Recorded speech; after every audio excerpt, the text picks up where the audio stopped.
ગુજરાત ન્યૂઝમાં આપનું સ્વાગત છે. ડોક્ટર આંબેડકરની 134મી જન્મજયંતિ નિમિત્તે રેસકોર્સ સ્થિત બાબા સાહેબ આંબેડકરના સ્ટેચ્યુ પાસે ખમણ અને છાશ વિતરણનું આયોજન.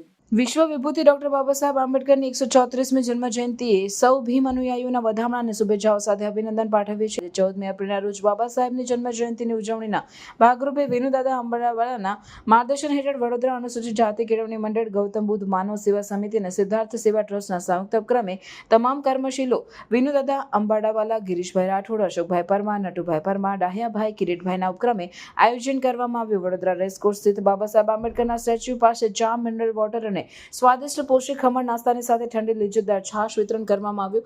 આમ રાહદારીઓને પણ ઠંડી લિજ્જતદાર છાશનો અહેસાસ થયો હતો. આમ સ્વયંસેવકો ખડે પગે સેવા આપી રહ્યા હતા.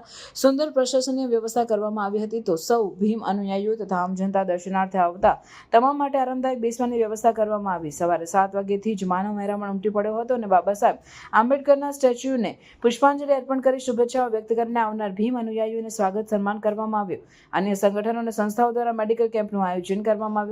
અનેક સેવાભાવી સંસ્થાઓ વડાપાઉં, ખીર અને પાણીની સેવાઓ આપીને 134મી જન્મજયંતિની ઉજવણી કરવામાં આવી હતી. અંતે વિનુદાદા અંબાડાવાલા તથા ગિરીશભાઈ રાઠોડ સૌ સ્વયંસેવકોનો આભાર વ્યક્ત કર્યો હતો. રિપોર્ટર નઝીર શેખ સાથે આરિફ સૈયદ. સમાચારોની અવનવી અપડેટ્સ માટે જોતા રહો સેક્યુલર ગુજરાત ન્યૂઝ. સાથે સેક્યુલર ગુજરાત ન્યૂઝ ચેનલને લાઇક, શેર અને સબસ્ક્રાઇબ કરો અને બેલ આઇકોન દબાવીને સમાચારોની ઝડપી માહિતી મેળવો.